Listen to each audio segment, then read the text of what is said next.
It is always a treat to catch up with Bill Prankard. It's interesting just to go into the green room and see the people who have gathered because they heard Bill was here.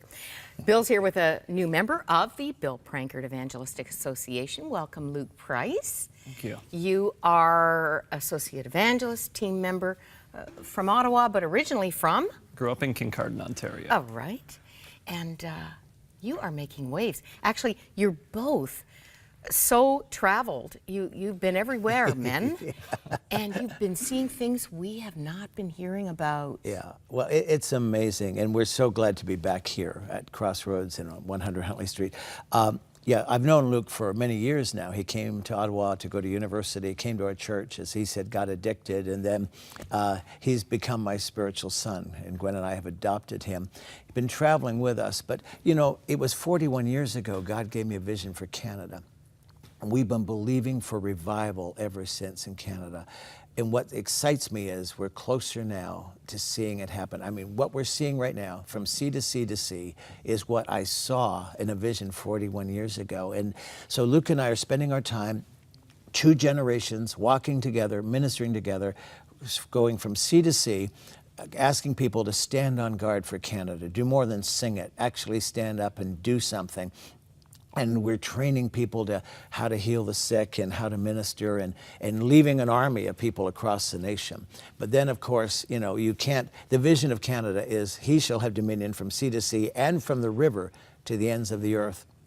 For years, I've been crying out, God, what about the young people? Because we're losing an entire generation of young people in the North through suicide and violence and murder and drugs and addiction. And we found the missing link here. Through Luke's ministry, even the last few months, hundreds of young people have come to Jesus in the North. And now we're stepping it up this summer. And we've got a team right now ministering in Arctic Russia at the top.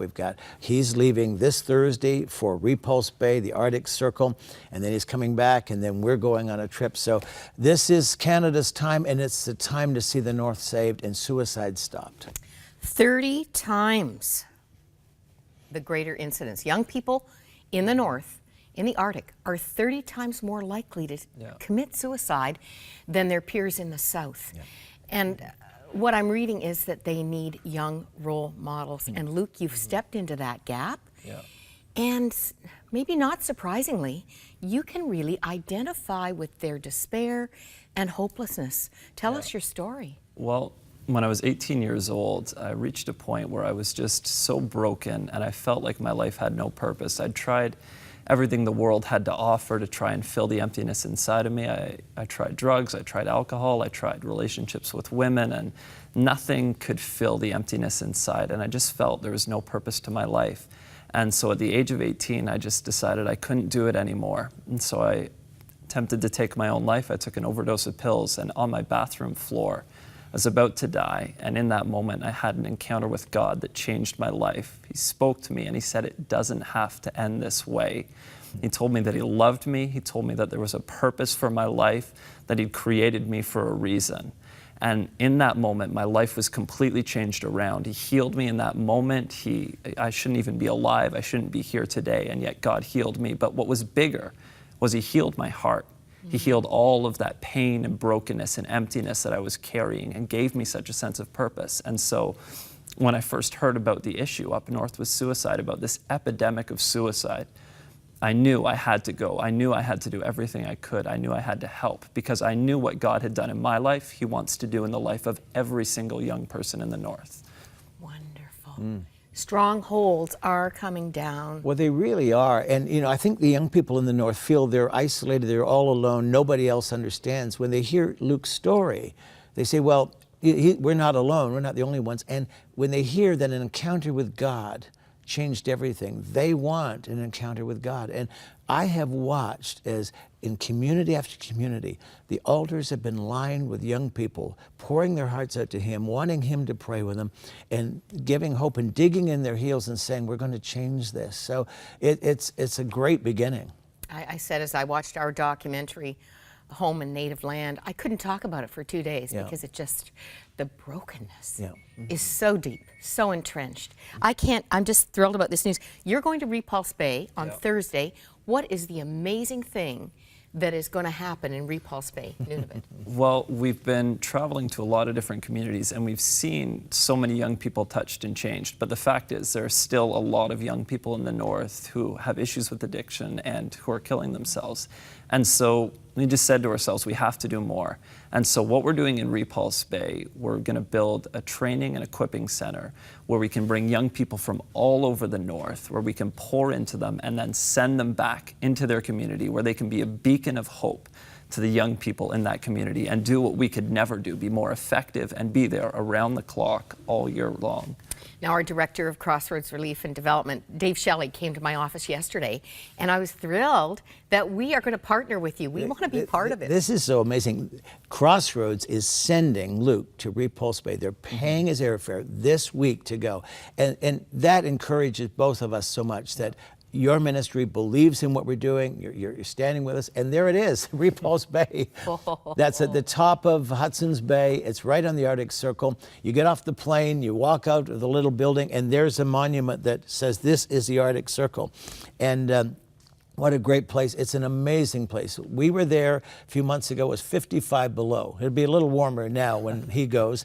And Need a special wardrobe for this trip. But I want to thank the partners of Crossroads for caring about Canada and caring about the North and not forgetting this, and for Crossroads caring about what we're doing enough to send this guy, because the North, we could go anywhere in the world cheaper than we go to the North. Yeah.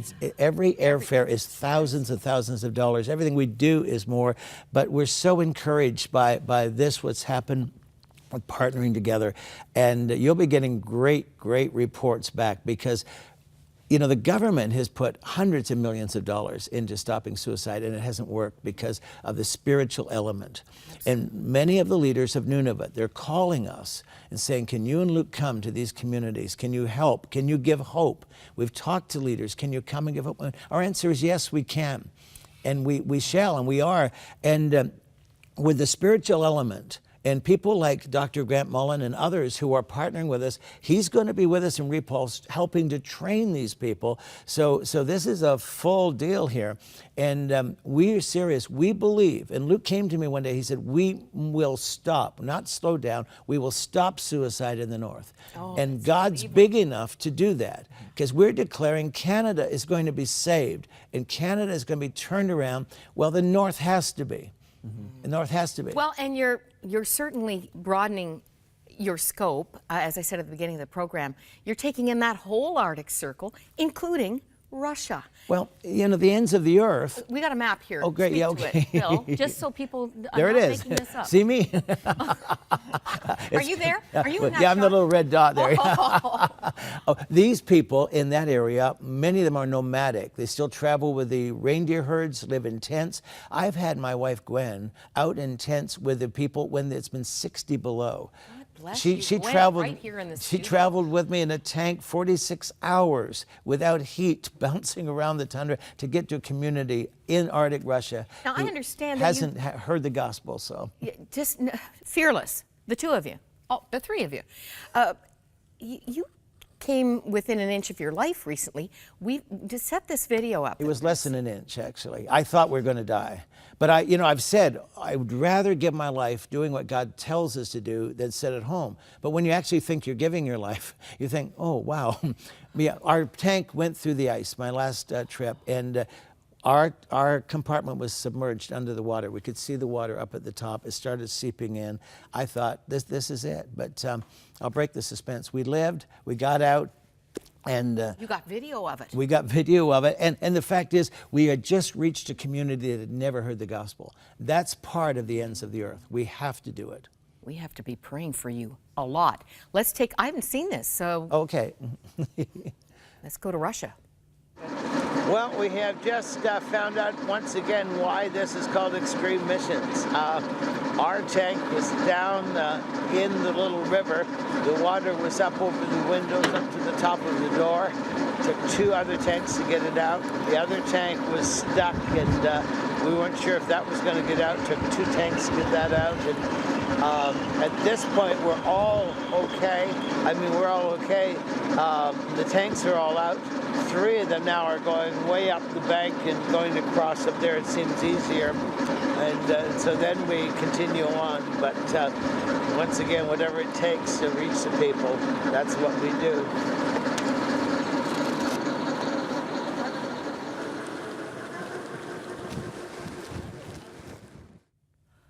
Okay. Do I need to say, let's be praying for Bill Prankard Evangelistic Association, specifically Bill, Gwen, and Luke? Do you know the hardest thing of that? After that, we had to crawl in the tank to travel another 30 hours back to civilization. That was hard. 30 hours in a that tank. I didn't want to get in. I bet it's not heated. Is it heated? No, in it's there? awful. It's awful. Anyway, but Luke, is believing God for all of the funds to build this center this summer. The barge is going up in September, so the clock is ticking because it has to happen. This is so significant. I've been duplicating my life in Luke. He now is duplicating his life in other people. We're going to duplicate our life in couples and people all over the North right now, and we're going to stop suicide. So people are giving to life, and they're giving to the North, and they're giving to Canada. And you better give your website. BPEA.com. That's for Bill Prankard Evangelistic Association. .com. You're on your way. It's on the screen. Oh, God bless you guys. You're on your way to Nunavut, and we're going to see the building of that training center by the end of summer. Yeah. The two of you leave a week Monday. Yeah. He's going up, then he's coming back, he's getting me, and we're going up to Arctic Quebec and then Baffin Island to some of the most needy communities where they're asking us, can you come and help? And so this is an exciting opportunity. I've never been more excited because we're seeing it happen. And we're not talking about that vision of saving the North. Absolutely. And you're seeing the fruit just accelerate. Yeah. And in between, we're running all over the country, seeing people rise up. I love the name of these Stand on Guard meetings. Well, right across we've got to do more than say, oh, Canada, we stand on guard. We've got to stand on guard. And we've got to claim Canada has a destiny to be a Christian nation. And a prayer that he will have dominion from sea to sea, river to the ends of the earth. So as Canadian evangelists, we have no choice. We don't like the cold, we don't like the discomfort, but we love Canada, we love the people, and we both believe Canada is going to be saved. Bill, I have to say, God bless you for being obedient to the heavenly vision and holding to it for 41 years. It's the greatest privilege I've ever had. And now to see the next generation grabbing this vision and doing it with passion. And I'm so proud of this guy. And he's going to go where we've never gone. He said, I let you do all the work for 41 years now. I'm coming in to build on that. And he is. And that's good. Well, I told you, you couldn't miss this half hour. I needed this good news. Our hearts have been breaking for First Peoples. And you've got to come back and give us updates. We'll have great reports for you, promise you. We'll be praying, and maybe you'll be giving to And this thank you for great Crossroads work. for helping us. Our privilege and joy. Thanks, guys.